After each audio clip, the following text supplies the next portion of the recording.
Ensemble, nous sommes plus fortes. Les amants, femmes extraordinaires.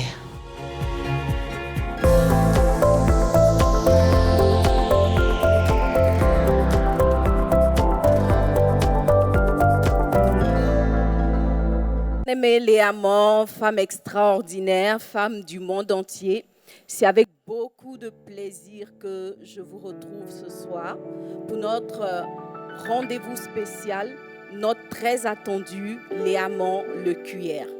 Nous venons de passer un excellent mois de novembre, je dis bien excellent, parce que si nous sommes là ce soir, c'est que nous sommes vivantes et la vie n'a pas de prix. La vie, c'est vraiment le plus grand trésor, le plus grand bien que Dieu puisse faire à une personne. Peut-être que nous avons eu quelques difficultés, quelques défis, nous avons eu peut-être des pertes, mais le plus important, c'est que la vie est encore notre partage et cela suffit pour nous pour remercier le Seigneur, lui rendre gloire et le célébrer. Alors ce soir, nous voulons encore le célébrer, nous voulons encore l'adorer, nous voulons lui dire merci. Parce que pendant tout le mois de novembre, non seulement il a été avec nous, mais aussi il nous a enseigné au travers de notre thème que nous avons mené pendant tout ce mois, celui de vaincre le sentiment de solitude. Et nous croyons qu'au travers de ces enseignements, le Seigneur nous a fait énormément de bien. Alors pour conclure cette série, nous nous retrouvons pour notre cuillère. Et c'est une grâce, c'est une bénédiction parce que le Seigneur l'a permis.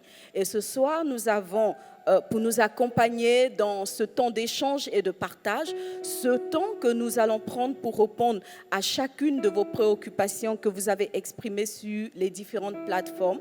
Nous avons un invité très, très spécial, voilà, ou je dirais une invitée, pour rester au féminin, une invitée que nous avons déjà eu le privilège de recevoir sur ce plateau du cuillère et que nous apprécions énormément. On va la découvrir ensemble tout à l'heure, mais avant cela, nous allons recevoir le plus grand, le plus beau, le plus merveilleux des fils de l'homme, ou je dirais des dieux. Alléluia, c'est le Dieu véritable, le Dieu saint et puissant. C'est le Seigneur Jésus-Christ. Nous allons donc prendre un temps pour prier afin de lui confier ces instants. Nous allons prendre un temps pour l'adorer, le célébrer, pour que sa présence remplisse ce lieu, afin que chacune de nous, où que nous soyons visités par la puissance du Seigneur. Alors, bien-aimés, nous allons tout ensemble baisser les têtes, où que nous soyons, et nous allons recommander ce moment au Seigneur Jésus-Christ. Père, nous voulons te dire merci pour ce rendez-vous spécial, ce moment que tu rends encore possible, ce temps de les amants, le cuillère, parce que nous savons que c'est un rendez-vous que toi-même, oh Dieu, tu as initié. C'est à ce rendez-vous que tu nous réponds, tu nous permets d'aller plus en profondeur de tous ces thèmes que tu nous donnes d'aborder. C'est à ce rendez-vous, Papa, que tu parles de façon particulière à tes filles et nous voulons te dire merci. Merci pour ta divine présence. Viens prendre la place du roi. Viens prendre le contrôle de toutes choses, Papa. Viens bénir, oh, encore ce soir des vies. Viens transformer, viens libérer, Papa. Viens faire du bien, oh, notre Dieu, comme tu sais le faire. Et que toute la gloire ne revienne qu'à toi seul.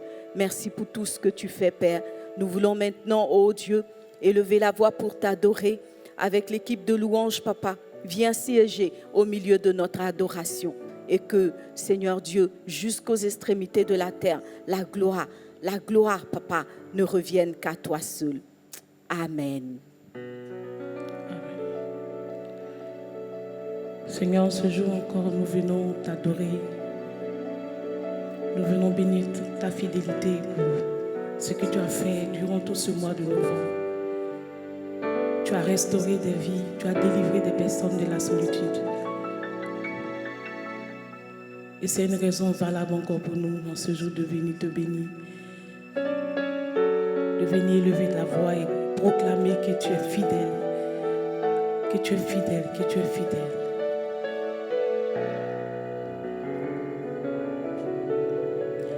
Béni soit le Dieu d'Israël. Alléluia. béni soit le Dieu d'Israël. Béni soit le Dieu qui restaure. Alléluia. Béni soit le Dieu qui délivre. Alléluia. Hey. Alléluia. Béni. Alléluia. Béni soit le Dieu d'Israël. Nous chantons Alléluia. Béni. Yes. Pour ta fidélité. Tu nous as visités. Béni soit le Dieu d'Israël. Béni, béni, béni. Béni. Oh, béni. Béni. Alléluia. Béni soit le Dieu d'Israël. Alléluia. Béni. Oh, béni sois-tu. Béni. Toi qui restaures, toi qui délivres. Béni soit le Dieu d'Israël. Alléluia, Hosanna. Béni soit le Dieu qui délivre. Le Dieu qui restaure. Béni soit le Dieu d'Israël. Ta fidélité durera toujours. Ta fidélité durera toujours. Ta fidélité. Ta fidélité Tu as manifesté ta fidélité. durera toujours. Oh, Ta fidélité durera toujours. durera toujours. Durant ce mois, nous avons vu, Seigneur, ce que tu as fait dans les vies. Oh, Durera ta toujours. fidélité. Ta fidélité Durera toujours. ta fidélité pour une Ta amant. fidélité Durera toujours. durera toujours. Ta fidélité. Ta fidélité qui s'est manifestée. Durera toujours. Ta fidélité. Ta fidélité Oh, durera toujours. durera toujours. Pour la vie de tes Ta enfants. William. fidélité Oh, durera toujours. Yahweh, Yahweh, Yahweh, tu es le plus grand, hey, au-dessus de tout. Yahweh, oh Yahweh, oh Yahweh, tu es le plus fort. Au-dessus de tout. Est-ce que quelqu'un qui est connecté peut chanter avec nous? Yahweh, oh Yahweh, il y a moins peut élever la voix et adorer son tu Dieu. es le plus grand. Au-dessus de tout. Au-dessus Alléluia. de tout. Yahweh, Yahweh, Yahweh, Yahweh, Yahweh. Yahweh, Oh, Yahweh, il n'y a pas d'autre Dieu comme toi, Seigneur. tu es le plus grand. Au-dessus.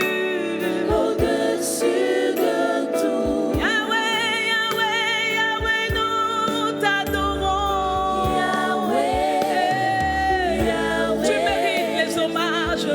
Tu mérites notre reconnaissance. tu Tu es le plus grand. Il n'y a pas Dieu pareil comme toi. Alléluia. tout. Tu es le plus grand. Tu es le plus grand. Au-dessus de tout. Au-dessus de tout. Tu es le plus grand. Tu es Ton le amour plus est comparable.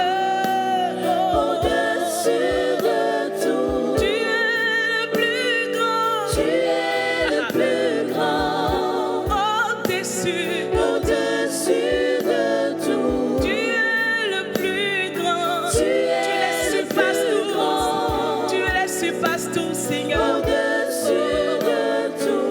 Tu es le plus fort. Tu es le plus fort. Au-dessus de tout. Au-dessus de tout. Tu es le Oui, plus Yahweh, tu es le Tu plus fort. es le plus fort. Tu es le plus admirable. Au-dessus de tout. Tu es le plus beau. Tu es le plus beau, Seigneur. Et c'est un privilège pour nous de te connaître et de marcher avec toi. Seigneur, nous avons fait beaucoup de choses dans la vie. Mais le jour où nous t'avons rencontré, le jour où nous avons décidé de marcher à ta suite, nous avons vu la différence. Tu es le Dieu de faveur. Tu es le Dieu de bénédiction. Tu es le Dieu de restauration. Et nous voulons seulement élever une acclamation vers toi ce soir. Nous voulons simplement t'acclamer. T'acclamer, Père, pour t'exprimer toute la reconnaissance de nos cœurs. Merci, notre Dieu. Alléluia. Merci, Papa. Merci pour le privilège de te connaître. Merci pour le privilège d'être là ce soir. Merci pour le privilège de la vie. Sois béni. Alléluia. Alors, Léamon, tu vas acclamer le Seigneur. Léamon signifie femme extraordinaire. Et même si tu n'es pas membre de l'église Vase d'Honneur, je t'assure que tu es une Léamon. Parce que être femme, c'est tout un programme. N'est pas femme qui veut, je pense. Alléluia, n'est pas femme qui veut. C'est une responsabilité, c'est un grand ministère d'être une femme. Et en tant que femme, nous le savons. C'est pour cela que je dis que tu es une femme extraordinaire. Je dis que tu es une championne.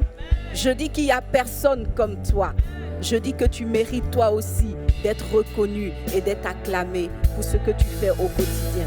Alors tu vas acclamer le Seigneur pour toi-même parce que tu es belle, tu es extraordinaire, tu es un être extraordinaire que Dieu a créé. Le Seigneur, lorsqu'il a créé Ève, il a dit que maintenant tout était très beau. Désormais, tout était parfait. Alléluia, parce que tu es là, parce que tu es là dans ton environnement, parce que tu es qui tu es, la perfection est en marche là où tu es. Alors acclame le Seigneur pour toi-même et ne doute pas de ta valeur, ne doute pas de ta personnalité. Et tu vas simplement envoyer un mot dans le chat pour dire « Je suis une femme extraordinaire ». Dis-le, je suis une femme extraordinaire. En tout cas, moi, je suis une femme extraordinaire. Et je bénis le Seigneur pour cela. Alléluia. Voilà, donc nous sommes au rendez-vous des femmes extraordinaires.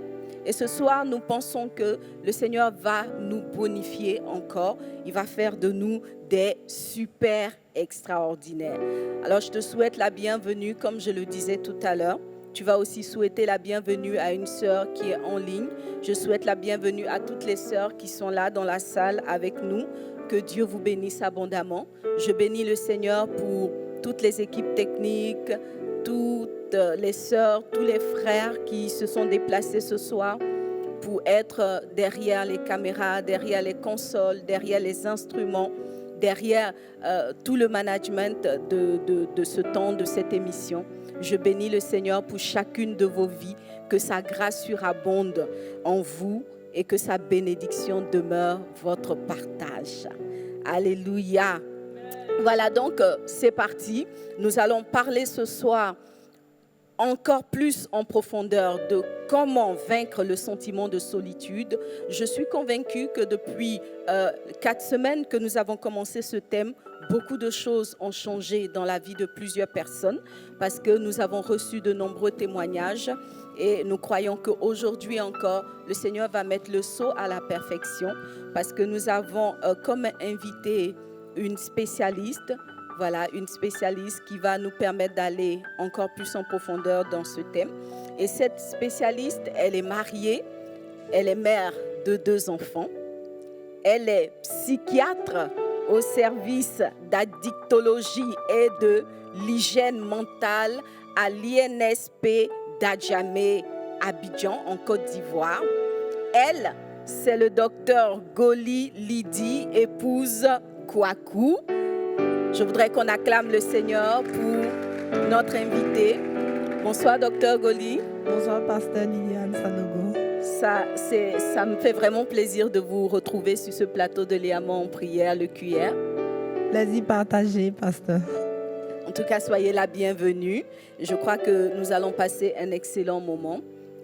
Lorsque nous étions dans la préparation de cette émission, vraiment, le docteur nous a donné des réponses qui nous ont fait bouger et je crois que ça sera la même chose pour vous. Ce soir, le docteur est plein d'enthousiasme. Je pense que vous avez déjà reçu un peu de son enthousiasme, n'est-ce pas?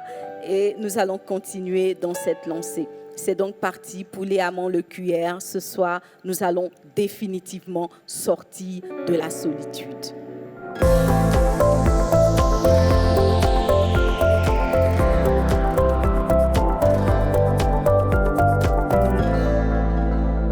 Alors donc, bien-aimés, avant de rentrer dans le vif du sujet du jour, qui sera un ensemble de questions auxquelles nous allons tenter d'apporter une réponse, mon invité et moi, je voudrais rappeler que nous avons parlé de la solitude pendant un peu plus de 3 semaines.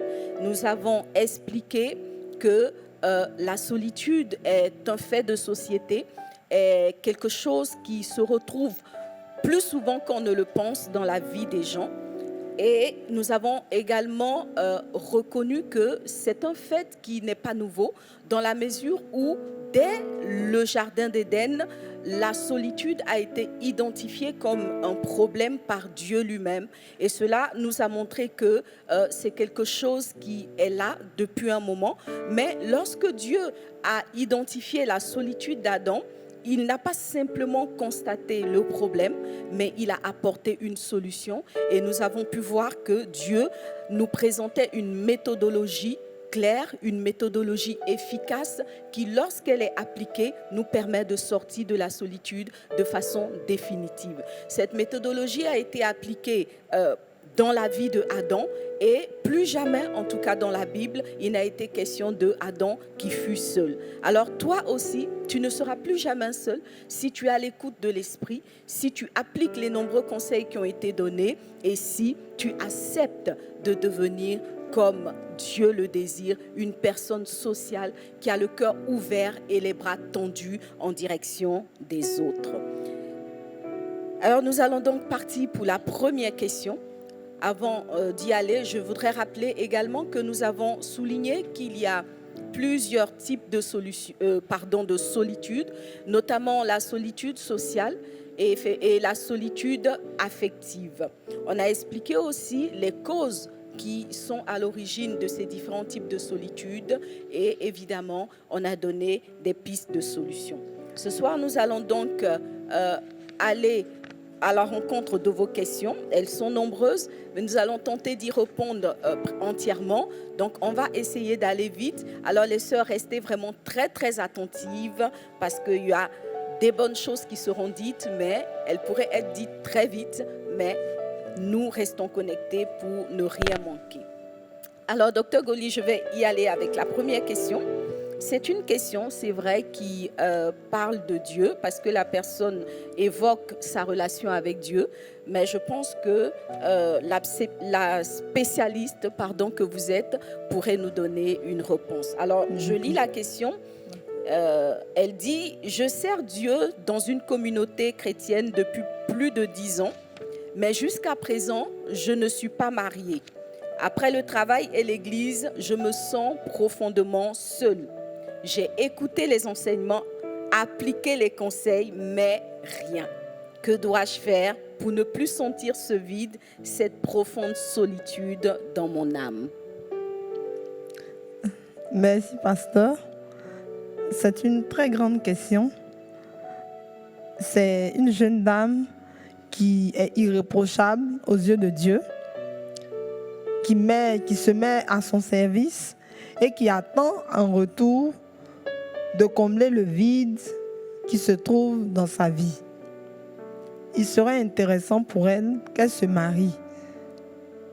Mais comment y arriver alors qu'il n'y a pas de prétendant, je suppose? En ce moment-là, elle peut prendre attache à nos services pour se faire écouter déjà. Amen. Parce qu'en fait, le fait de donner et de ne rien recevoir crée une grande frustration. Elle va commencer déjà à être triste. Ensuite, si la tristesse se prolonge dans le temps, les signes partants de la dépression comme l'insomnie, l'envie de ne plus rien faire, l'envie de peut-être se suicider même, peut déjà commencer à prendre place. Donc pour éviter d'en arriver là, je pense que lorsque vous sentez un grand vide, malgré que vous avez tout donné, il ne faut pas avoir peur. Il faut prendre attache à nos services pour qu'on puisse vous écouter. C'est vraiment très, très essentiel. En matière de solitude, il faut s'ouvrir. Il faut parler pour qu'on puisse vous aider à vous en sortir. Le temps que Dieu lui-même, il mette quelqu'un sur votre chemin pour pouvoir combler ce vide.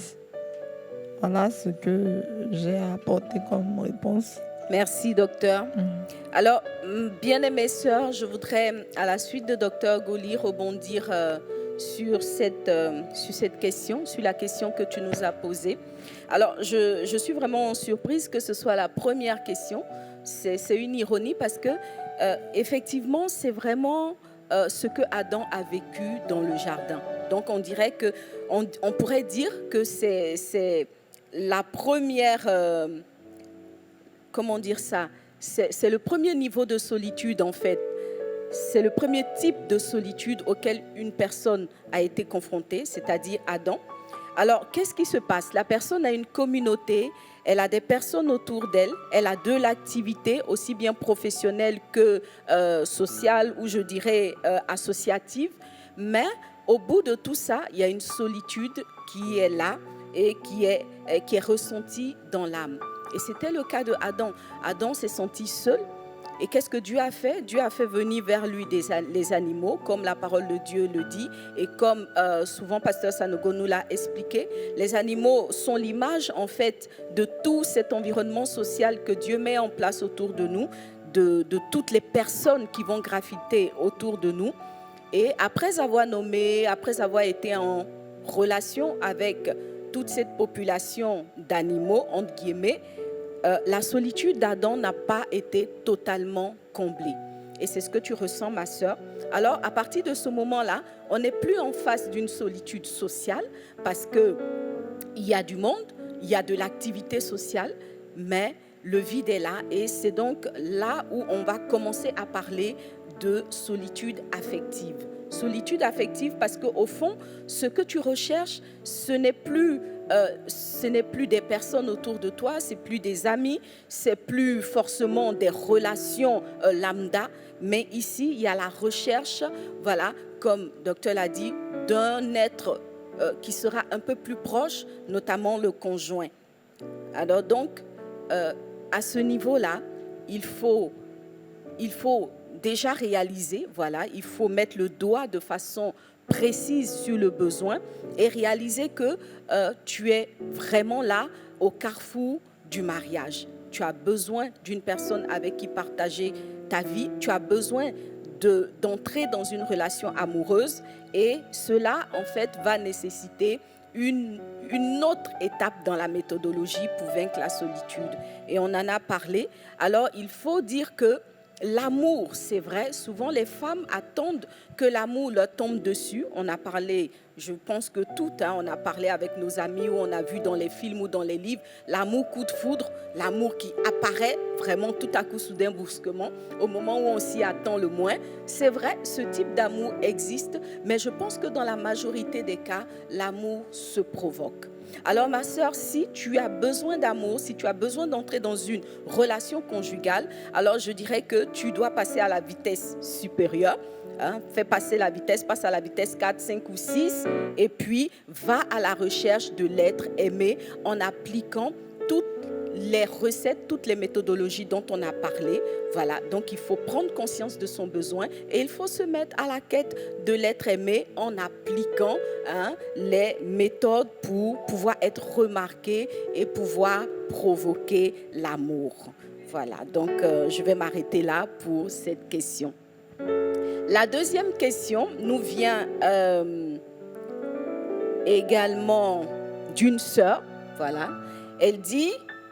elle a dit bonjour, pasteur Liliane. Bonjour.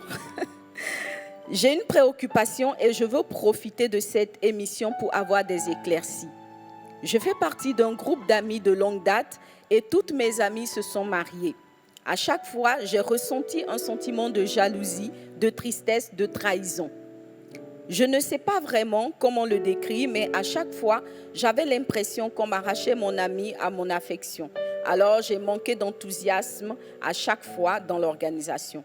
Mon attitude est-elle normale ou ai-je un problème? Je vous pose la question, docteur. Merci, pasteur. Bonjour, madame. Je dirais que si on peut dire que votre attitude est normale, on peut dire qu'elle n'est pas normale. Tout dépend de la durée de votre tristesse. Normalement, vous dites que vous aimez vos amies. Si elles sont en joie pendant qu'elles se marient, vous devez les accompagner dans la joie. Mais si vous êtes triste de les perdre et que la tristesse n'excède pas 2 semaines, et cette tristesse également n'entraîne pas d'autres comportements qui vont avec, c'est-à-dire, comme exemple, je prendrai, vous ne vivez plus la relation comme auparavant avec elle, vous la boycottez. En ce moment, votre réaction n'est pas normale et vous avez besoin d'aide. Mais si après le mariage, vous comprenez que bon, c'est pas grave et puis vous continuez votre relation là où vous l'avez laissée, en ce moment, je dirais que c'est une réaction normale parce que vous faites comme un enfant. Si j'arrive que je donne 3 cadeaux à 5 enfants, il y a 2 autres qui n'en auront pas. Sur le coup, ils seront tristes. Mais vous allez voir 2 heures plus tard, je ne dirais même pas un jour, les mêmes enfants qui étaient tristes là, et on va les voir en train de jouer encore ensemble. Donc c'est un peu cette image-là que je prends pour vous dire, si 5 jours plus tard, vous ne parlez plus avec les personnes qui ont eu les cadeaux, en ce moment, vous avez besoin d'aide. Mais si après, vous revenez à la normale avec vos amis, en ce moment, il n'y a pas de souci. Merci. Amen. Merci, docteur. On va donc avancer. Ce qu'il faut retenir, c'est que le sentiment de jalousie est normal dans une certaine proportion. C'est tout à fait normal quand on est avec des personnes et qu'elles reçoivent quelque chose qu'on n'a pas. On va avoir un petit titillement au cœur, un petit pincement au cœur. Peut-être pas 100%, mais c'est fort probable parce que ça fait partie de la nature humaine. Mais les choses se compliquent lorsque on n'arrive pas à surpasser ce sentiment et à retrouver une attitude normale. Je vais pour la 3e question. Cette question dit comment arriver à combler le vide affectif lié au décès de mon conjoint? C'est une femme qui parle. Je dois me battre seule pour subvenir aux besoins des enfants et moi. Je dois affronter seule les difficultés qui surviennent. Plus personne ne me comprend comme lui me comprenait. Aidez-moi. Docteur Goli. Un appel au secours. Bonjour madame. Avant toute chose, je voudrais vous présenter mes condoléances pour votre et votre époux que vous avez perdu. Mais sachez que les difficultés que vous vivez ne vont pas s'envoler du jour au lendemain. Si vous vous laissez aller, ça sera vraiment difficile. Ce que le psychiatre peut vous proposer, c'est déjà dans un premier temps de laisser les difficultés et de s'attarder sur le deuil même de votre époux. On va refaire le deuil de façon psychologique. On va en reparler et vous allez accepter que votre conjoint n'est plus. On a des méthodes pour cela, on a la psychothérapie, on a un accompagnement pour cela. Après cela, on va venir maintenant faire face aux difficultés que vous avez. Peut-être que vous êtes dans un loyer, que vous ne pouvez plus. Tout ça, c'est des questions qui seront réglées ensemble avec vous, de telle sorte que vous ayez la quiétude. Si vous avez la quiétude, normalement, vous pouvez vivre tranquillement. Mais si vous-même vous mettez dans des conditions que vous ne pouvez pas, ou vous ne pouvez pas vous en sortir, vous voyez qu'il y a tous ces paramètres-là qu'on doit prendre en compte. Voilà, moi je pense qu'il y a deux choses à votre niveau. Il y a d'abord le deuil de votre époux qu'on doit faire de façon psychologique parce que c'est difficile de se retrouver seul dans son lit, c'est difficile de revoir encore les vêtements, de revoir les mêmes endroits où vous avez ri, vous avez mangé. C'est vraiment compliqué. Donc il faut refaire d'abord le deuil et puis ensuite régler les questions financières et les autres questions liées à toutes les difficultés que vous ressentez. Parce que même si vous n'avez aucune difficulté financière, que vous êtes dans une grosse villa, vous allez forcément sentir le vide affectif. Donc il faut toujours travailler sur les deux côtés. Merci. Merci, docteur. Alors, je voudrais aussi, à la suite de docteur Goli, encourager notre sœur. C'est un moment vraiment difficile. C'est une épreuve difficile que celle de perdre un conjoint. Et nous voulons vraiment t'encourager, ma sœur. Ne te laisse pas sombrer, ne laisse pas la douleur et la peine avoir raison de toi. Parce que la Bible nous dit qu'il n'y a aucune difficulté qui nous est survenue, qui n'ait été humaine. Mais avec l'épreuve, le Seigneur prépare toujours le moyen d'en sortir. Alors, lève les yeux, fixe-les vers ton Seigneur, vers ton Sauveur, et sache qu'il est là pour toi. C'est vrai que ton conjoint est parti, mais souviens-toi de ces paroles de Jésus qui a dit « Je suis avec vous jusqu'à la fin des temps. Je ne vous abandonnerai pas. » Le Seigneur a dit « Quand même, tous vous abandonnerez. Quand même, votre père, votre mère vous abandonnerez. Et quand notamment un conjoint vous abandonnerait, moi, je ne vous abandonnerai jamais. » Tu vois, c'est là toute la dimension de Dieu. Tout ce qu'il a de supérieur, c'est que lui, il n'est pas limité dans le temps. Lui, il ne meurt pas. L'homme est limité, l'homme est mortel, mais Dieu est immortel. Et le fait déjà que tu le connaisses, que tu l'aies rencontré, c'est un privilège. Alors, dans ce moment difficile, ne baisse pas les bras, ne fais pas comme s'il y a vraiment personne. Non, il y a d'abord le Seigneur, il est là. Parle-lui, ouvre-lui ton cœur. S'il y a lieu de pleurer, pleure et parle à ton Dieu. Mais une fois que tu lui auras parlé, reste à son écoute et laisse l'Esprit de Dieu te toucher. Laisse l'Esprit de Dieu, qui est le consolateur, apporter la consolation dans ton cœur, dans tes pensées. Laisse l'Esprit de Dieu te relever et tu verras que la douleur et la peine vont aller en réduisant. Et en même temps aussi, je voudrais t'encourager à appliquer l'un des éléments de la méthodologie que nous avons évoqué pendant toutes ces semaines, c'est celui de ne pas t'enfermer dans le sentiment douloureux en nourrissant, en fait, en continuant à nourrir ce sentiment. Comme Dr Goli l'a dit, il faut faire le deuil, il faut accepter la situation, il faut laisser partir dans son cœur et ses pensées le conjoint qui est parti, et puis il faut regarder de l'avant en refusant de rester dans des pensées ou des idées qui vont plus entretenir la douleur que t'en délivrer. Voilà, donc accepte l'aide des personnes qui sont autour de toi. Déjà ça, ne serait-ce que des présences, ne serait-ce que des mots d'attention, ne serait-ce que des paroles, voilà. Donc ne te renferme pas, accepte l'aide des autres et puis tu verras que la douleur, elle va passer. C'est vrai, elle ne passera pas de façon miraculeuse du jour au lendemain, mais petit à petit, le Seigneur va restaurer. Et comme le docteur l'a dit, chaque chose en son temps, quand la douleur aura fait place au nouveau goût de la vie, tu pourras, avec les personnes qui sont autour de toi, ou si tu as besoin, tu peux aussi rencontrer des pasteurs pour aborder maintenant les questions de prise en charge des enfants, les questions financières en fait, qui vont venir dans un deuxième mouvement. Amen. Voilà, donc on va continuer. C'est vrai que ça, ce n'est pas une note très gaie, mais on va juste acclamer le Seigneur pour ne pas nous aussi rester sur cette note douloureuse. Voilà, nous bénissons le Seigneur. Dieu est extraordinaire, il est merveilleux. Et je peux t'assurer, ma sœur, que d'ici quelques mois, tu pourras louer Dieu parce qu'il aura été fidèle. Amen. Voilà, donc on va continuer, docteur, avec les questions.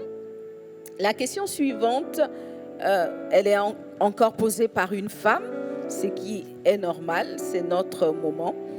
Elle dit, je suis mariée, mais honnêtement, je me sens seule. C'est toujours moi qui dois donner du respect à mon mari, exécuter les tâches qu'il me confie, apporter l'affection, gérer l'éducation des enfants. Tout dans la maison demande encore et encore. Mais moi, je ne reçois rien.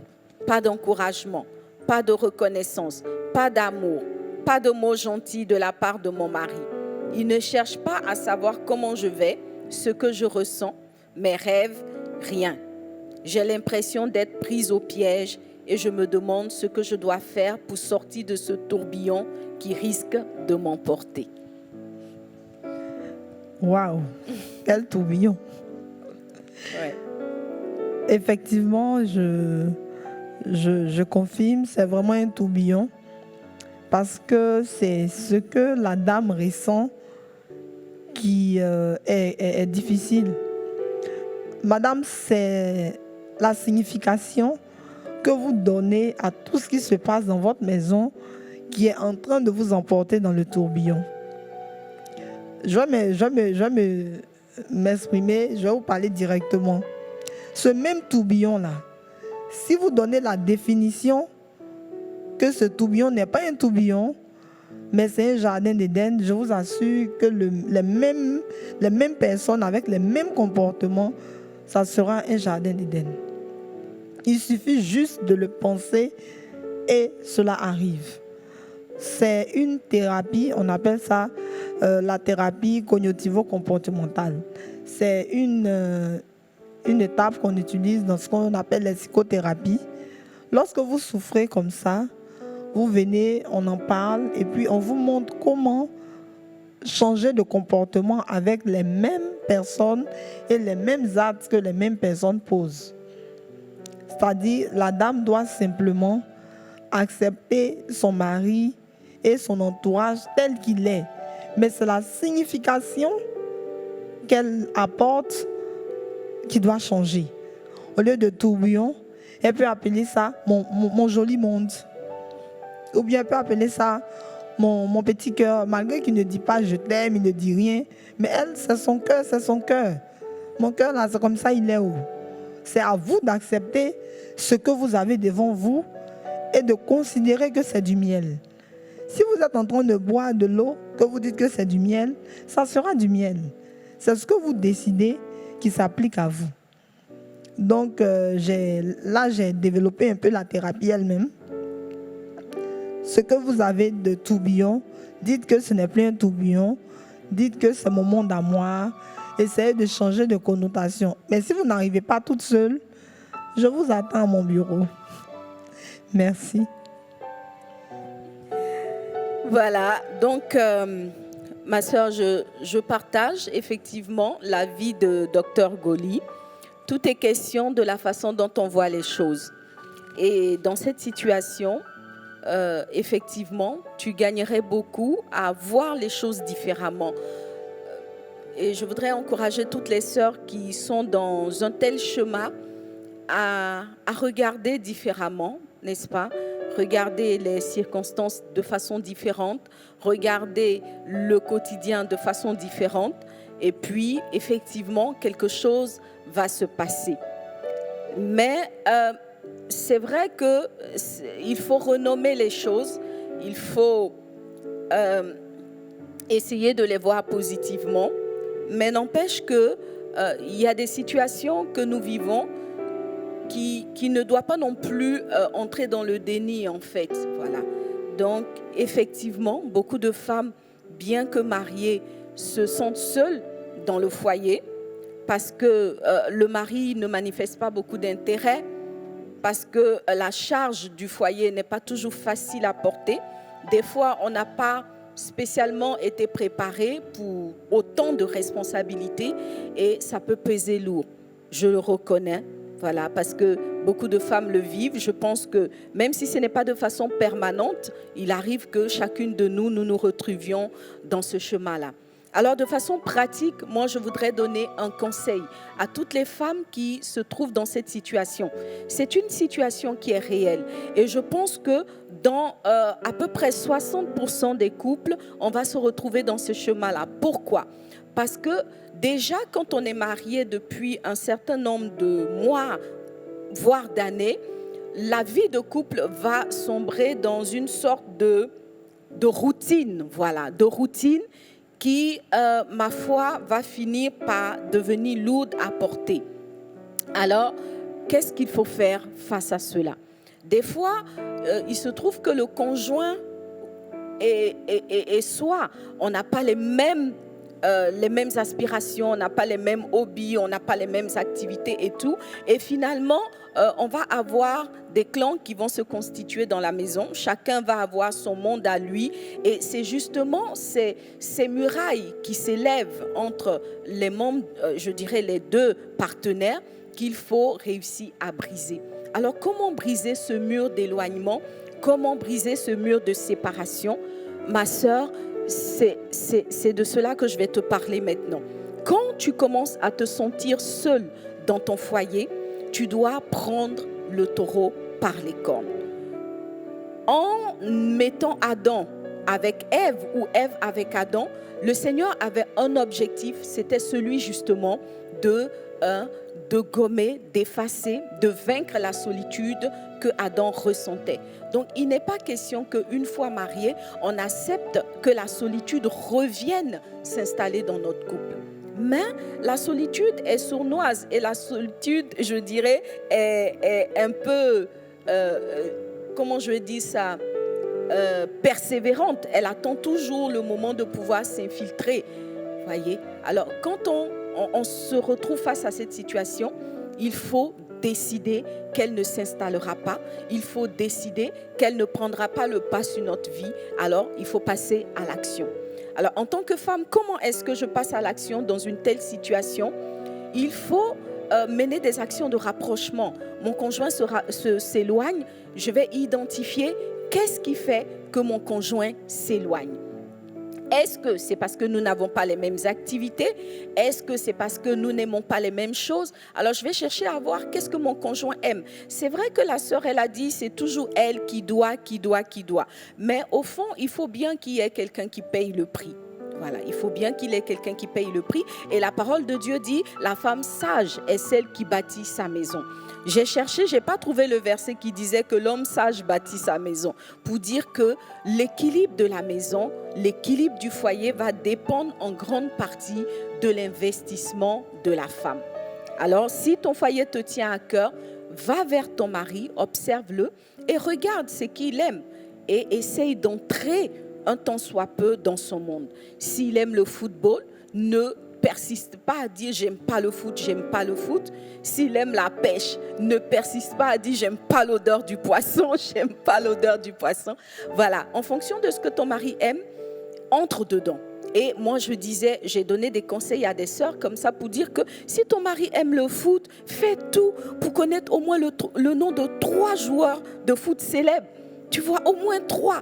Et quand le match bat son plein comme ça, que le frère est concentré sur la télé, tu viens, même si tu ne sais pas quelle équipe qui joue, apprends au moins le nom de 2-3 équipes. Donc tu jaillis aussi. Et tu demandes, c'est Barça, c'est Barça. Il va lever la tête, il va te regarder. Qu'est-ce que tu dis quand même? Si c'est Barça qui joue, je t'assure que tu auras un superbe sourire. Si ce n'est pas Barça, il sera étonné, mais il va se dire, bon, il faut que je lui explique. Et là, il va commencer à t'expliquer que tu vois, non, le maillot que tu vois, ça, Barça ne peut pas porter ça. C'est pas Barça. Tu vois, et donc déjà, il y a une communication qui va s'établir parce que tu auras percé son monde. Tu vois? Et c'est comme ça dans toutes les activités que le mari aime. Si c'est quelqu'un qui aime l'électronique ou qui aime tout ce qui est informatique, renseigne-toi. Tu vois, même si tu ne comprends pas trop les histoires de mégabits, de gigas, de cartes mères, vraiment demande à quelques personnes qui sont dans l'informatique. Donnez-moi quelques mots, vous voyez. Donc, quand ton mari est sur son ordinateur comme ça depuis des heures, tu viens et puis tu lui dis un truc du genre, chérie, ta carte mère va chauffer, hein? Tu vois, tu vas dire, hein? Vous voyez, donc, en fait, c'est des choses qu'on a testées et c'est vrai.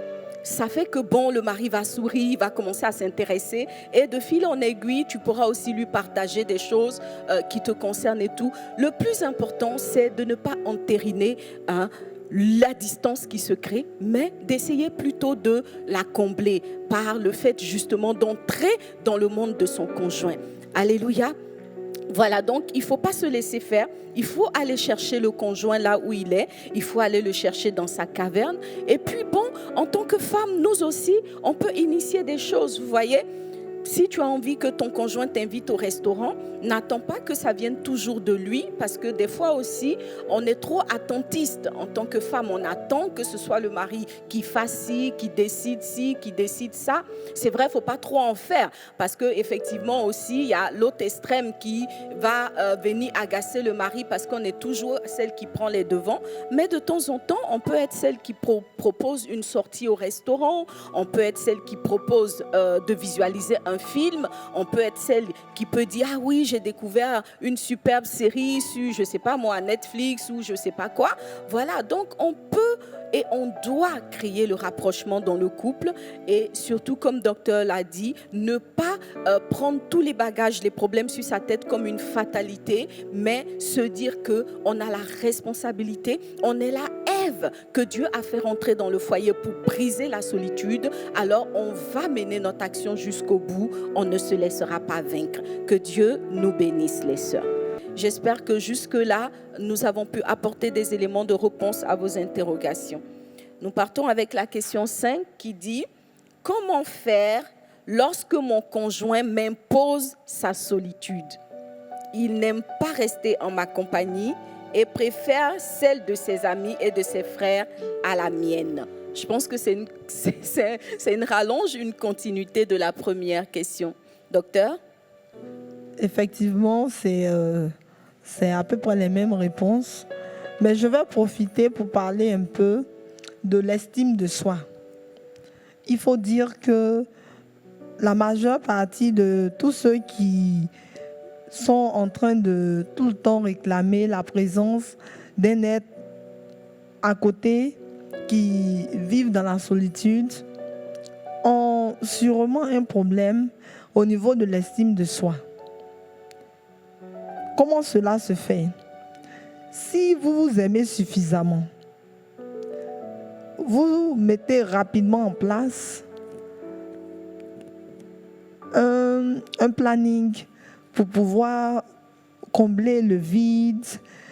Vous vous reprenez rapidement. Mais lorsque vous avez besoin de quelqu'un à côté pour vous donner une assurance ou une réassurance, en ce moment-là, il y a un souci. Ça veut dire que vous-même, vous manquez de confiance en vous-même.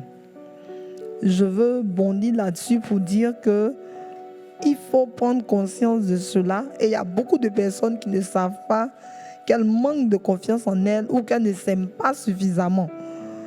C'est aussi un problème et on a besoin vraiment de ces personnes-là pour les accompagner parce qu'il faut qu'on les aide à s'aimer elles-mêmes. Il faut qu'on les aide aussi à avoir confiance en elles afin qu'elles puissent réellement s'en sortir seules dans la société. Parce que si vous n'êtes pas suffisamment fort, tous les problèmes sociaux vous tombent là-dessus et la suite, c'est un trouble mental. En majeure partie, la dépression. Quelqu'un qui dit « mon mari n'est pas là, il est avec les autres ». Je vous assure que le pasteur l'a dit, 60% des foyers vivent cela. Mais vous voyez, il y a des femmes qui sont toujours bien, elles au marché. Son mari fait 2 jours, il ne rentre pas, ce n'est pas son problème. Ces femmes-là, elles sont certes au marché, sans diplôme, mais elles ont une estime de soi en elles, je dirais à 80%, contrairement à celle qui est en train de pleurnicher à la maison. Je suis désolée, je ne veux pas parler mal, c'est juste vous dire que quand vous nécessitez la présence d'un tierce, vous avez besoin qu'on vous aide à avoir confiance en vous et qu'on vous aide à vous aimer pour que vous-même, vous puissiez mettre sur pied ou en place des activités vous permettant de passer votre temps lorsque l'autre ne s'intéresse pas à vous. Mais vous-même, vous avez du prix à vous-même vos yeux et vous avez du temps pour vous-même et vous donnez vous-même des orientations et vous êtes heureuse. Mais quand il faut toujours attendre de l'autre, ça veut dire que vous-même à votre niveau, il y a un souci. Donc je voulais juste profiter de ces 2 questions pour vous éclairer là-dessus. Et nous nous tenons aussi à votre disposition pour vous aider dans ce processus. Merci, docteur. Voilà, donc on est dans la même veine qui parle de cette tendance-là que les hommes ont à vouloir être dans leur monde, à eux. Et j'avoue que moi-même, je me suis souvent posé cette question-là de savoir, mais qu'est-ce qui les motive à se marier quand, après le mariage, ils ont tellement envie d'être seuls? Au fond, on connaît la réponse, n'est-ce pas les sœurs? On connaît la réponse. Mais lorsque le mari aime être seul, en conseil additif, je voudrais rajouter qu'il faut des fois aussi aller chercher dans son attitude personnelle. Si vous êtes marié et que votre mari aime plus la compagnie des autres que la vôtre, la première chose à faire, c'est de déjà se poser la question de savoir qu'est-ce qui pourrait ne pas fonctionner chez moi. Qu'est-ce qui pourrait ne pas fonctionner chez moi? Est-ce qu'il n'aime pas ma façon de parler? Est-ce que je suis agressive? Est-ce que... voilà, c'est-à-dire qu'il faut déjà se poser les bonnes questions. Qu'est-ce qu'il fait? Qu'est-ce qu'il pourrait faire en tout cas qu'il n'aime pas ma compagnie? Et quand on a des pistes de réponse qui peuvent nous être données par le Saint-Esprit, il ne faut pas rejeter, il ne faut pas faire la politique de l'autruche, il ne faut pas se voiler la face, il faut affronter la réalité. Il y a des hommes qui n'aiment pas les femmes, enfin, je pense qu'aucun homme aime les femmes hystériques. Si vous avez une tendance à élever la voix quand vous parlez, si vous avez une tendance à la colère, si vous avez une tendance au trance quand vous vous exprimez, c'est évident que le mari va préférer être à l'angle du toit, n'est-ce pas, qu'avec vous. Alors donc il faut déjà travailler ça. La Bible dit que la femme douce, c'est le conseil qui nous est donné dans 1 Pierre 3, la femme douce est celle qui saura rallier son mari. Donc il faut travailler le principe de la douceur. Apprendre à être douce, apprendre à utiliser des mots doux, apprendre à avoir des gestes de douceur plutôt que menaçants ou brusques, etc. Apprendre à être plus conciliante peut-être sur certaines choses, etc. Donc le comportement va beaucoup jouer dans le fait de ramener son mari vers soi. Et puis, il y a un autre secret que je voudrais donner aux femmes, c'est le secret du mystère. Voilà, les sœurs, en tant que femme, il faut apprendre à avoir un peu de mystère, un peu de petits côtés secrets, vous voyez, non? Ça dit, il ne faut pas que tout soit versé, waouh, tu vois.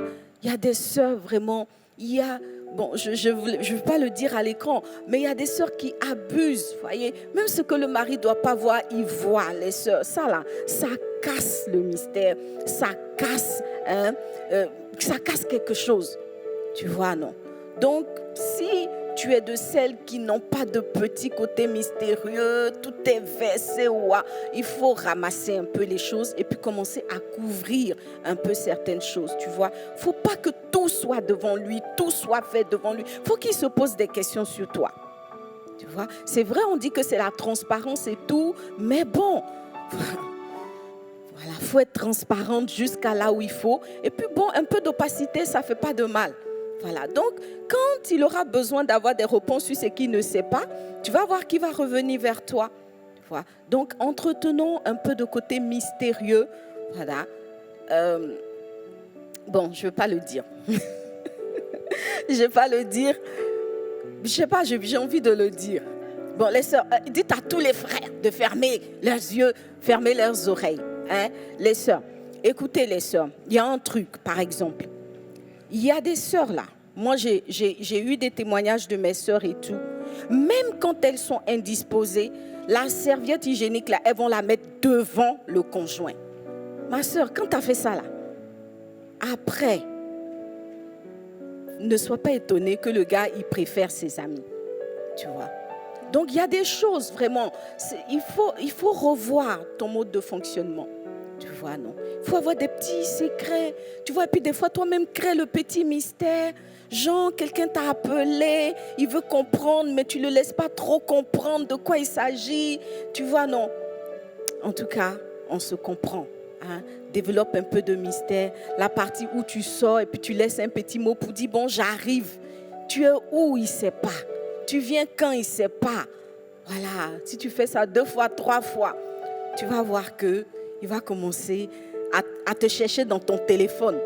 Voilà, tu es où? Tu es où? Et tu lui réponds, tu dis, bon, quand tu vas me dire tu es où, chérie, je vais répondre. Voilà, donc il y a des petits secrets, les sœurs. Hein? Les hommes ne sont pas en fer, il ne faut pas croire. Ils ont leur petit côté, mais il faut juste le savoir. Il ne faut pas trop aller, même dans le couple, il faut faire attention à l'excès de familiarité. Voilà, et tout ça, ça va jouer en ta faveur. Que Dieu te bénisse.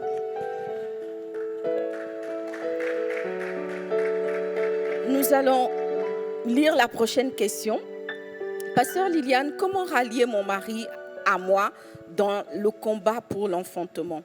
Je suis en couple depuis 5 ans et nous n'avons pas encore d'enfants. Mais c'est moi seule qui vais voir les médecins, qui cherche des traitements. Mon mari ne s'intéresse même pas à ce volet de notre vie. Pour lui, tout va bien. Il ne veut faire aucun examen. Je me sens vraiment seule dans cette bataille et je doute de pouvoir la remporter si on ne s'y met pas à 2. Docteur Goli. C'est vraiment très, très sensible, la question de la dame. Effectivement, s'ils ne s'y mettent pas à 2, ça ne sera pas possible. Et plus de 80% de couples qui présentaient les mêmes signes, monsieur ne veut faire aucun examen. On s'est rendu compte qu'en réalité, monsieur a déjà le résultat de ses examens. Wow. Monsieur sait qu'il ne peut pas faire d'enfant. Donc, monsieur fait perdre le temps à la dame et il fait la sourde oreille. En fait, je pense que je ne veux pas décourager la bonne dame, mais si le monsieur ne fait pas d'attention, il ne fait aucun effort, c'est que le fait d'avoir un enfant avec la dame, ce n'est pas une priorité pour lui, d'abord dans un premier temps, ou bien soit il connaît déjà le résultat des examens et il perd le temps. Bon, la dame souffre, il faut l'aider. Pour apporter une ébauche de solution à son problème, c'est déjà de continuer ce qu'elle fait, d'avoir d'abord elle-même ses résultats. Et puis ensuite, pourquoi pas le piéger? Bon, ce serait un peu trop difficile. Sinon, souvent, on arrange aussi des petits pièges. Il faut m'accompagner à l'hôpital, il arrive et puis on le prend, on fait les analyses en même temps. Il demande ce qui se passe, on dit, ah monsieur, c'est le coronavirus. Donc, il faut que on fasse pour voir ce qui ne va pas. Le temps, il va se rendre compte, on a déjà nos résultats. Et on l'a piégé. Dans un deuxième temps, elle peut approcher quelqu'un en qui il a beaucoup confiance et puis de venir lui demander pardon. Elle désire vraiment un enfant de lui, qu'elle souhaiterait qu'il fasse des efforts et puis être patiente pour qu'il prenne son temps pour pouvoir lui répondre. Mais à côté de tout ça, je décèle déjà sur le plan psychologique une souffrance au niveau de la dame, pas à cause du monsieur, non, mais à cause du fait qu'elle n'a pas d'enfant. Et c'est cette partie-là qui est vraiment à craindre. C'est-à-dire, si on ne fait pas attention, cette dame peut facilement développer une maladie mentale comme la dépression. Parce qu'elle n'a pas d'enfant, pas parce que le monsieur ne veut pas faire les analyses. C'est quelqu'un qui veut avoir un enfant. Donc le désir de la maternité est tellement grand que si elle se trouve devant des murs qu'elle ne peut pas vraiment contourner, elle risque de se décourager et de perdre espoir. En ce moment-là, ça serait un peu difficile. Donc je veux qu'on suive ça de près pour ne pas qu'elle puisse sombrer. Je veux vraiment qu'on te suive de près. Donc madame, faites tout pour que le monsieur s'y mette. Dans le cas contraire, n'hésitez pas à prendre attache à nos services ou bien à voir le pasteur. N'hésitez pas. Vous avez besoin qu'on vous accompagne. Vous en avez besoin. Vraiment, on est là pour vous. N'hésitez surtout pas. Merci. Merci, docteur. Voilà. Donc, moi aussi, je voudrais encourager cette sœur-là à persévérer dans son combat et puis à lever les yeux vers le Seigneur, à trouver du réconfort dans le Seigneur. Et je crois que ça va aller. Elle va trouver la force de continuer la bataille. Elle a dit, elle ne peut pas y arriver seule, c'est sûr, mais avec le Seigneur, elle y arrivera. Attache-toi au Seigneur, ma sœur. Attache-toi à ses promesses et puis ne reste pas seule. Aide des amis, développe ton réseau relationnel justement pour oublier cette absence, ce manque d'un point de vue de la maternité.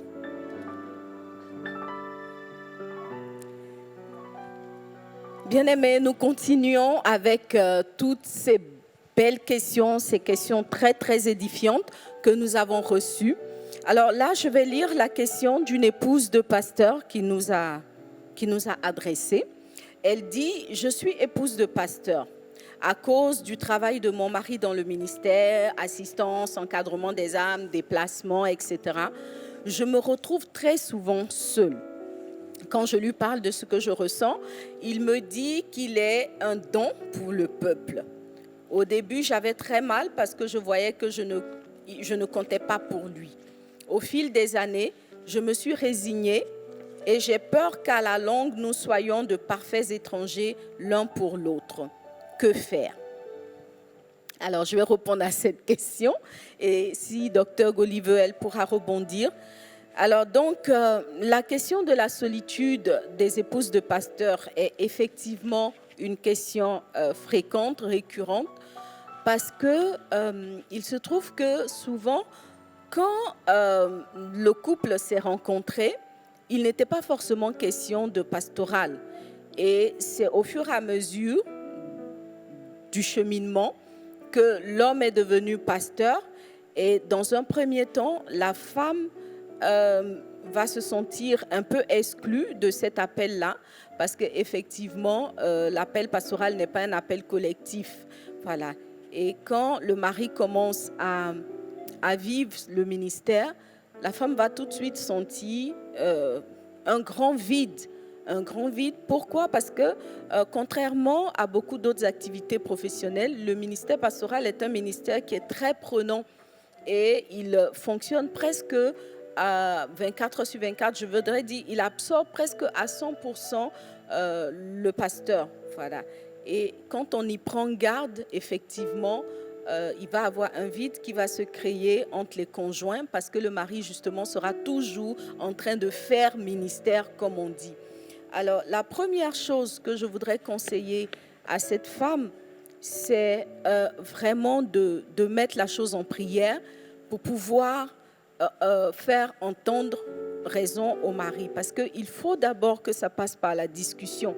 Il faut que le mari comprenne ce que la femme vive pour qu'ensemble, ils puissent envisager des pistes de solution. Et la piste de solution, ce serait quoi? Ce serait de repositionner les priorités dans la vie. Faire comprendre au mari, voilà, donc dans la vie du couple, faire comprendre au mari que la Bible dit que celui qui n'a pas soin des siens est pire qu'un infidèle. Comme la Bible nous le dit, celui qui n'a pas soin des siens est pire qu'un infidèle. Il est comme s'il a renié la foi. Donc, elle doit faire comprendre à son mari que même la parole de Dieu met la famille au premier rang des priorités dans la vie d'un homme. Et c'est aussi des enseignements que nous avons reçus à l'Église. Le ministère n'est pas la chose la plus importante dans la vie d'un homme. Elle vient, je dirais, en troisième position. Dieu d'abord, effectivement, mais la famille et ensuite vient le ministère. Mais pour cela, il faut que le mari veuille bien t'écouter, ma sœur, et cela va passer par la prière. C'est la première chose. Il faut vraiment prier que Dieu touche le cœur de cet homme-là. Et ensuite, il faut appliquer le principe justement d'aller percer l'environnement du conjoint. Donc, commencer à t'intéresser au ministère pastoral parce que l'un des domaines professionnels où le professionnel, notamment le pasteur, aura le plus besoin de son conjoint, c'est bien le domaine pastoral. Alors, c'est difficile pour un homme d'exercer la pastorale sans l'aide de son épouse. Donc, commence à t'intéresser à tout ce qui se fait dans justement la vie du ministère, la vie de l'Église, la vie des fidèles et tout, et propose ton aide à ton mari. Et je pense que quand il verra comment est-ce que tu peux être un appui certain pour lui, une aide pour lui, ensemble, vous pourrez continuer cette marche-là et puis vous pourrez discuter pour que chaque activité puisse avoir sa place dans votre vie, les activités de l'Église, les activités du ministère, les choses qui concernent la famille, que vous puissiez organiser tout ça pour que tu ne te retrouves pas seul à la longue. Docteur? Juste demander à maman pasteur qui m'écoute de se créer des activités qui vont aussi faire qu'elle n'aura plus le temps. Donc elle n'a pas le temps, pasteur n'a pas le temps. Personne n'a le temps. Quand c'est comme ça, on n'a pas le temps de vérifier que l'autre n'a pas le temps. Point fin. C'est une solution. C'est une solution qui marche très bien. Merci. Merci, docteur. On va continuer avec une autre question. Shalom, pasteur Liliane. Je suis une Léamant qui vit en Europe. Je vis en maison de retraite loin de mes enfants et de mes petits-enfants. C'est vrai que je vis avec d'autres personnes âgées, mais je souffre émotionnellement de ne pas pouvoir entendre ni toucher mes enfants et petits-enfants. Comment puis-je combler ce vide, docteur? Effectivement, la seule précision qui me manquait, c'est la race de la personne. J'insiste là-dessus parce que selon des études, à cause de la civilisation, des traditions, les Européens sont plus sujets à faire des troubles mentaux, contrairement aux Africains. Parce que nous avons cette convivialité, on nous apprend à être humains, à se fréquenter. Les Européens sont plus seuls. Si vous êtes africain, ça se comprend. Parce qu'on a été habitués à se fréquenter, à se voir, à se saluer, à vivre dans cette chaleur-là. Et on vous retire, on vous met dans une maison de retraite en Europe, avec une civilisation où chacun, je dirais, va à ses propres occupations. Même dans la maison de retraite, chacun va à ses occupations. Vous n'avez pas vraiment l'impression d'être l'objet d'intérêt de qui que ce soit. Vous vous sentez seul, c'est normal. Et je pense que ça ne sera pas facile. Mais vous pouvez quand même vous dire que mes petits-enfants, mes enfants qui vous manquent, ils vont bien là où ils sont. Et le fait de savoir qu'ils vont bien là où ils sont peut devenir simplement une consolation qui va peut-être boucher une partie, combler une partie de ce vide. Et l'autre partie, vous allez être obligé de vous faire des amis, des activités de l'autre côté de la maison de retraite où vous êtes, avec votre environnement immédiat, afin de pouvoir boucher complètement ce trou. Je pense que vous le pouvez et il suffit juste d'ouvrir encore plus le cœur et de l'accepter. Maintenant, si vous pensez que vous n'y arrivez pas seul, nous sommes là pour vous accompagner, pour vous aider à pouvoir surmonter cela. Parce que la solitude, aujourd'hui, le thème qui nous rassemble est un thème qui est très important dans le domaine de la psychiatrie. Parce qu'à la solitude seule naissent plusieurs troubles psychiatriques. Je dis bien plusieurs. On a la dépression, on a la schizophrénie, on a plusieurs troubles qui vont avec. On a même le stress post-traumatique. Donc je vous exhorte vraiment, si vous vous sentez seul et que vous n'arrivez pas à vous en sortir seul, de ne pas hésiter à nous contacter pour qu'on puisse vous aider. Merci. Merci, docteur. Moi, je voudrais rebondir sur cette question pour adresser tous les bien-aimés, toutes les bien-aimées qui ont des parents âgés et qui vont avoir tendance à les mettre en maison de retraite ou bien même leur prendre une maison où ils sont. Il faut savoir que la maison de retraite, en fait, est une assistance, voilà, c'est une aide parce que peut-être on n'a pas suffisamment de temps pour s'occuper de la personne âgée ou on n'a peut-être pas les connaissances, je dirais, médicales parce que peut-être la personne âgée a besoin d'un accompagnement particulier et tout.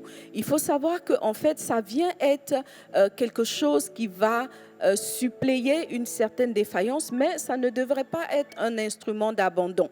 Voilà, ce n'est pas un instrument d'abandon pour nos parents âgés. Il faut toujours nous souvenir que nous devons honorer nos parents, nous devons nous souvenir que ce sont eux qui nous ont donné la vie et tout ce que nous sommes, c'est grâce à eux. Alors, il ne faut pas les abandonner. Il faut faire de la place dans nos cœurs, dans nos emplois du temps. Il faut faire de la place dans nos activités pour nos parents. Et même si pour des raisons pratiques, pour des raisons de commodité, on les met en maison de retraite, il faut créer dans son emploi du temps des espaces pour aller visiter régulièrement ses parents qui ont besoin de nous. Nous, on a eu besoin d'eux quand c'était l'étape où on avait besoin d'eux. Et maintenant, c'est eux qui ont besoin de nous, qui ont besoin de voir leurs petits-enfants et tout. Si nos parents sont en maison de retraite, on doit pouvoir mettre dans notre emploi du temps des espaces pour leur rendre visite, pour aller leur témoigner notre affection et passer du temps avec eux. Alors, je voudrais vraiment nous encourager dans cette nouvelle dynamique de la vie moderne à ne pas oublier les responsabilités qui sont les nôtres. Nous devons amour, présence et soutien à nos parents, même quand ils sont âgés. Que Dieu nous bénisse. La question suivante, elle dit ceci. Shalom, pasteur Liliane, je suis une femme active depuis de longues années avec mes missions dans d'autres pays. Je n'ai pas passé beaucoup de temps avec mes enfants. Aujourd'hui, ils sont plus attachés à leur père et à leur grand-mère, ma mère. J'ai l'impression d'être rejetée de la vie de mes enfants parce que chaque fois qu'ils ont des besoins importants, c'est papa ou mamie, comme si je n'existais pas. Je me sens coupée de leur affection. Comment rattraper le temps perdu? Je profite de cette question pour rapidement rappeler à toutes les mères qui m'écoutent que pour éviter ce genre de situation et des situations encore plus dramatiques, vous devez faire des choix de famille. Je m'exprime. Une maman ne doit en aucun cas laisser son enfant, même si c'est à sa maman, de 0 à 10 ans, il faut qu'on soit présent nous-mêmes dans la vie de nos enfants. Mais ce qui est vraiment obligatoire, c'est de 0 à 5 ans. Mais moi-même, j'ai extrapolé de 0 à 10 ans. La littérature dit de 0 à 5 ans, il faut que l'enfant soit avec la mère pour le nourrir, pour lui donner des conseils, pour lui donner de l'affection, afin de construire son être entier, son moi, son surmoi, tout ce qui va constituer l'être psychique de l'enfant. D'abord, ça c'est de prime abord. Ensuite, pourquoi moi-même j'ai extrapolé jusqu'à 10 ans? À partir de 5 ans, l'enfant doit apprendre la politesse et tout ce qui va avec. Donc, l'enfant se construit dans les 10 premières années et seule la mère peut le faire réellement. Lorsqu'on confie cela à quelqu'un d'autre, si la mère n'est pas là, il n'y a pas de problème. Quand je dis n'est pas là, ça veut dire qu'elle est décédée. Il n'y a pas de problème. Mais si elle est là, même la justice va jusqu'à 7 ans. Selon la loi, jusqu'à 7 ans, l'enfant doit rester avec la mère. Donc, je vous dis qu'il faut privilégier le fait que l'enfant reste avec la mère jusqu'à vraiment un certain âge avant de le confier à d'autres personnes. Merci, c'était vraiment ce que je voulais dire. Mais pour le cas de la dame, c'est pas compliqué, madame.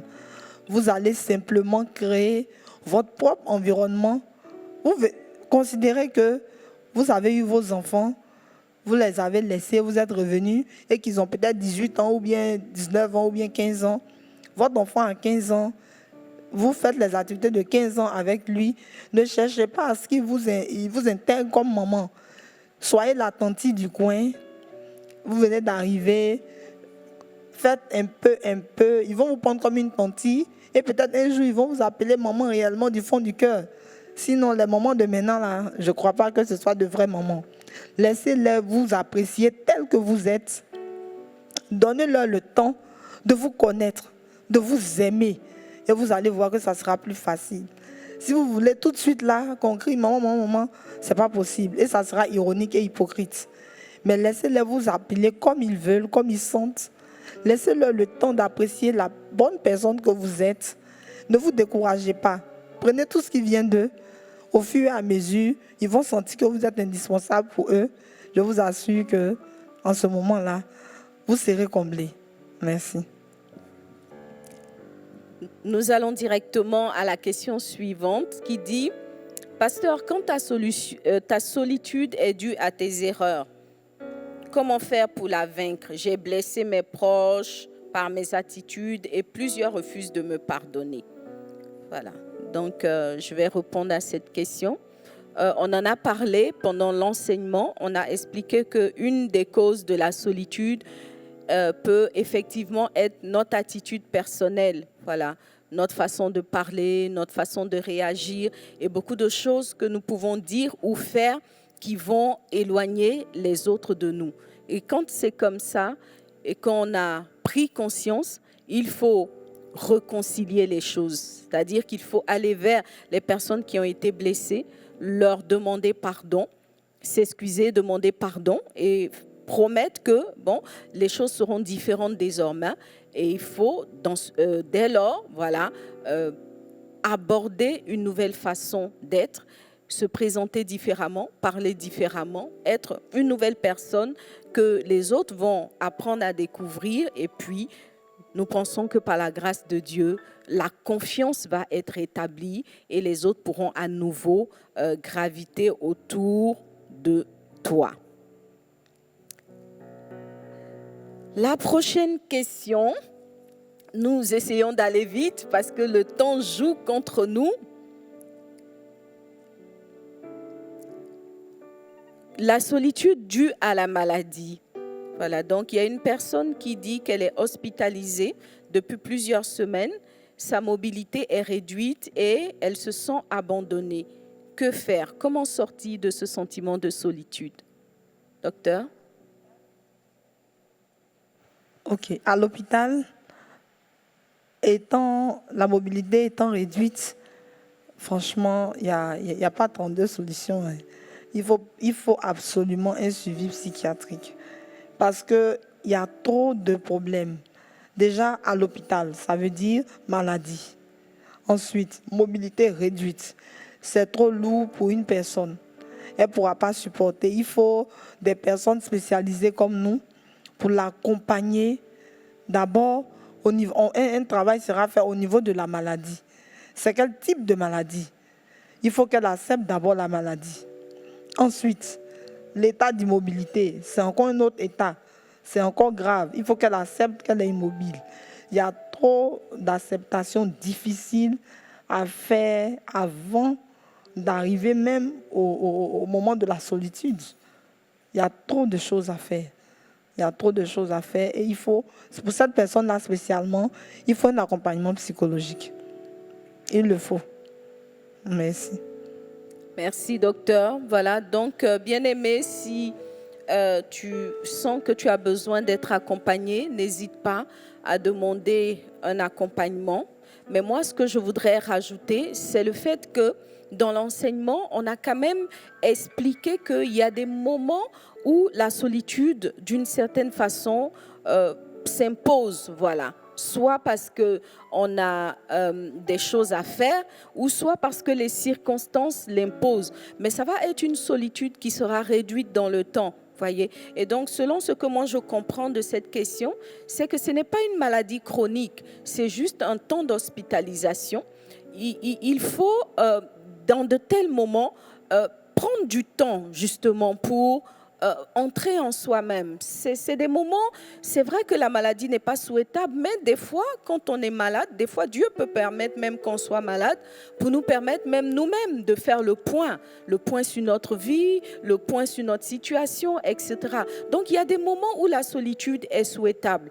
Donc, il faut profiter de ces moments-là, justement, pour être confronté à soi-même, pour se parler à soi-même, écouter son être intérieur, faire le point, le bilan de sa vie jusqu'à ce point, etc.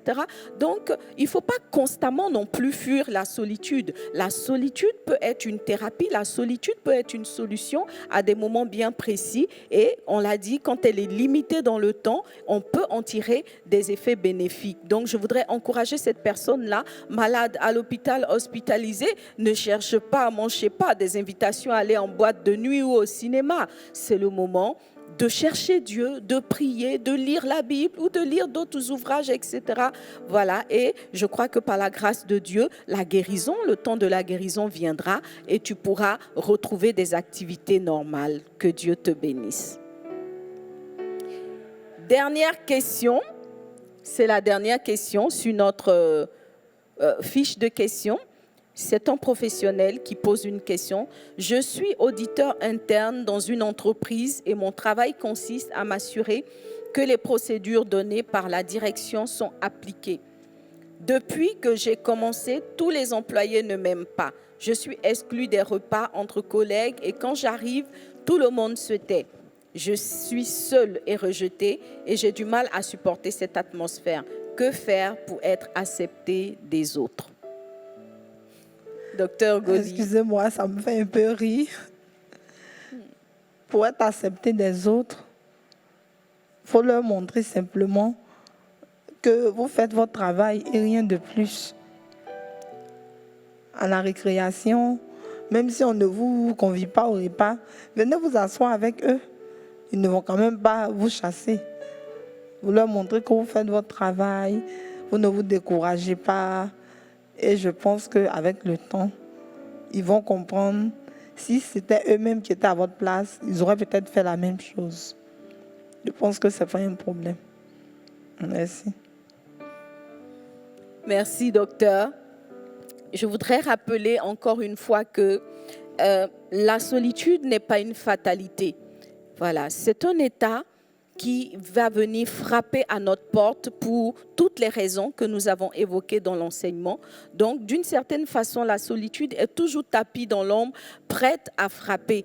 Mais quand on n'a pas décidé, quand ce n'est pas une solitude objectivement décidée pour atteindre un objectif ou pour des circonstances particulières, alors il faut tout de suite dire non à la solitude. Il faut la rejeter, il faut refuser ce sentiment douloureux et il faut prendre les devants pour recréer, n'est-ce pas, le lien social ou le lien affectif avec les autres. Dire non à la solitude, je l'ai dit, c'est dire oui aux relations. Alors quand je dis non, je ne veux pas être seule, je suis en train de dire oui, je veux être avec les autres. Alors quand on applique cette maxime et qu'on en revient à la question que nous venons de poser, alors bien-aimé, tu dois savoir que c'est une chose de faire ton travail et c'est une autre chose de garder des bons rapports avec les autres. Pour moi, il n'y a pas antagonisme, même si faire appliquer des procédures, faire respecter des règles n'est pas toujours du goût des uns et des autres. Et je pense que particulièrement en Afrique, nous sommes confrontés à ça parce que bon, les gens vont avoir une tendance au laxisme. On est laxiste, on est désordonné, on n'aime pas le travail bien fait. Et tout de suite, quand il y a quelqu'un qui vient pour faire valoir des valeurs opposées, on se sent personnellement visé. Non, il n'en est rien. Il faut bien qu'il y ait des personnes qui imposent les règles. Il faut bien qu'il y ait des personnes qui tirent les autres vers l'excellence. Alors donc, cette fonction, elle a toute sa raison d'être. Mais la différence va se jouer en fait dans la manière, dans la façon de faire son travail. Nous devons savoir qu'en toute chose, en tout cas si nous sommes des enfants de Dieu, et même si c'est une personne qui n'est pas convertie, il faut savoir que l'amour couvre tout. Voilà, je peux être quelqu'un de vraiment rigoureuse, je peux être quelqu'un de très ferme dans mes décisions, dans mes actions, mais quand tout cela est porté par l'amour, les gens qui sont autour de moi vont comprendre qu'au fond, elle nous aime. Voilà, au fond, elle nous aime. Docteur a dit, c'est ton travail, tu dois le faire. Les gens, ils vont comprendre que c'est ton travail, ils vont aussi comprendre que tu les aimes. Comment est-ce que tu dis à une personne, non, ça, c'est pas bien fait? Tu vois, comment est-ce que tu dis à une autre, voilà, le patron veut que ce soit fait comme ça. Tout dépend de la manière. Si tu es rempli de toi-même, tu es plein d'orgueil, tu ne veux pas t'abaisser, tu n'aimes pas les autres, tu minimises les autres, tu piétines les autres, assurément, il y aura des clans contre toi. Mais si tu sais faire valoir ce pourquoi tu es payé dans l'amour, en expliquant aux uns aux autres que non, voici comment ça doit se faire, je pense que tu ne seras pas seul. Voilà, tout est question de manière, on l'a dit, c'est notre attitude qui va déterminer notre capacité à créer des liens sociaux. Alors, en tant que professionnel, si tu es en charge de contrôler le respect des procédures, ça veut dire que tu sais comment elles se passent. Alors donc, dis-toi que peut-être la personne qui fait mal ne sait pas comment le faire. Donc, de temps en temps, propose ton aide pour aider les autres à justement atteindre le niveau qu'on attend d'eux et tu verras que tu te feras des amis. Voilà, tu te feras des amis et tu ne seras pas seul. Alléluia. Voilà, nous sommes au terme de ce précieux moment de cuillère. Et avant de terminer, je l'avais promis, je voudrais en quelques mots revenir sur la solitude affective.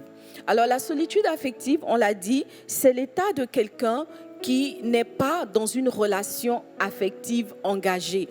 Donc, qui ne se sent pas aimé, ça peut être qui ne se sent pas aimé par ses parents ou qui n'est pas dans une relation amoureuse. Voilà. Et l'absence de relation amoureuse va le plus souvent être la raison de la solitude affective.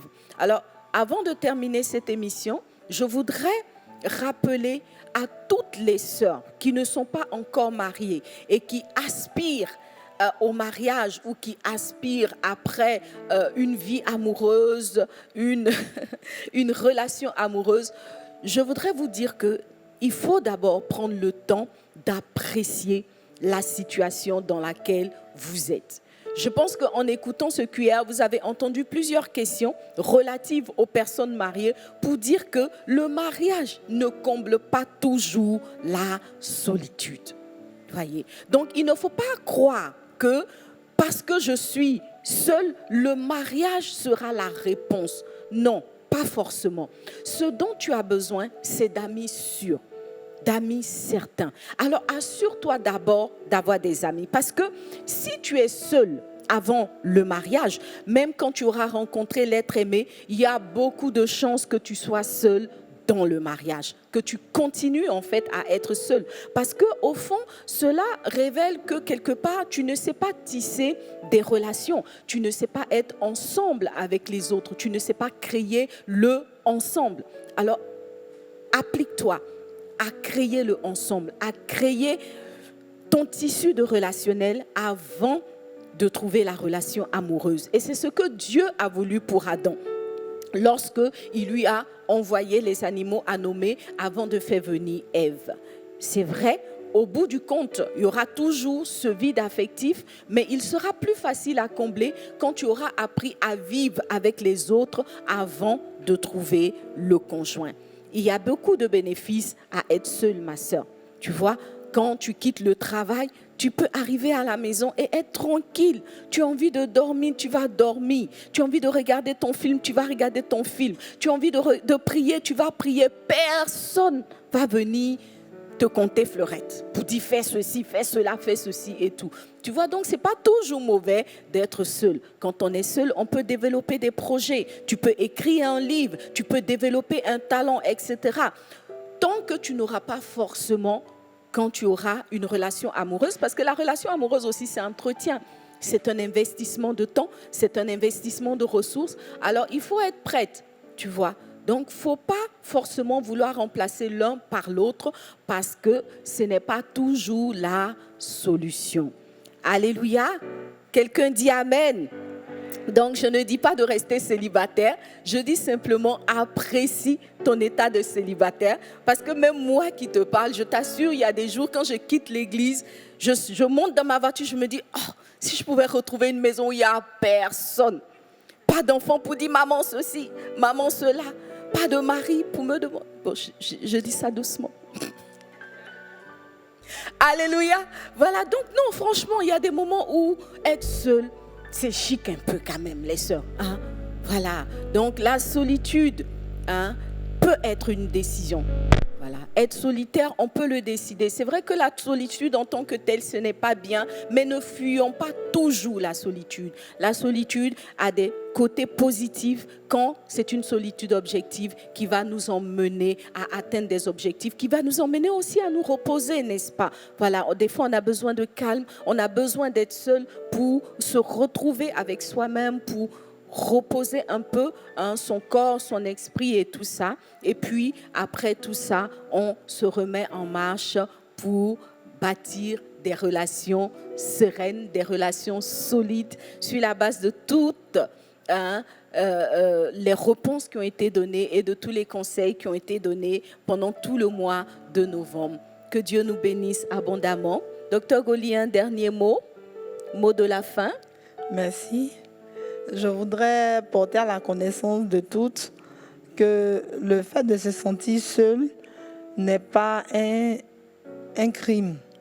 Il faut le reconnaître, venir voir le pasteur pour en parler, pour qu'on puisse vous aider. Si malgré toutes les tentatives que vous avez déjà essayées, rien n'a marché, nous nous tenons à votre disposition pour vous accompagner, pour vous aider. Ce n'est pas bon de se sentir au fond seul parce que cela peut entraîner des troubles mentaux et à la longue, vous pouvez perdre beaucoup et puis vous pouvez ne plus vous retrouver. Alors qu'on peut vous écouter, vous aider et vous pouvez facilement retrouver vraiment un très bel avenir. Donc, c'est ce que je voulais porter à la connaissance de tous. Ne restez pas dans votre coin. Parlez au pasteur, parlez-en autour de vous pour qu'on puisse vous aider. Que Dieu nous bénisse. Amen. Voilà, donc nous venons de passer un très bon moment, un moment très, très enrichissant. Je voudrais vraiment acclamer le Seigneur pour ce moment.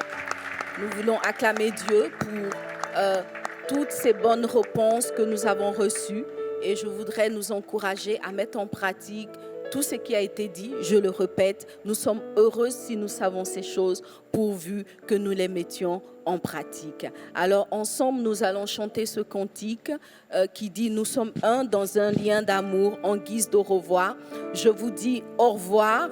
On se retrouve pour le mois de décembre. Ça sera le dernier mois de l'année et je vous assure que nous avons un thème très, très important que nous allons développer pendant le mois de novembre. Ne manquons pas nos rendez-vous de Léamant en prière. Nous serons étirés, nous serons conduites de gloire en gloire et les femmes extraordinaires que nous sommes seront manifestées et 2021 n'a qu'à se tenir tranquille. Alléluia. Nous sommes un dans un lien d'amour. Alors en chantant ce cantique, tu vas tenir la main de quelqu'un à côté de toi. Tu vas faire une accolade à une amie, à une sœur qui est à côté de toi. Tu vas envoyer un message d'amour, d'appréciation, d'encouragement dans le chat et tu vas bénir une sœur parce que ensemble nous sommes plus fortes. Que Dieu nous bénisse. À bientôt. Bye bye.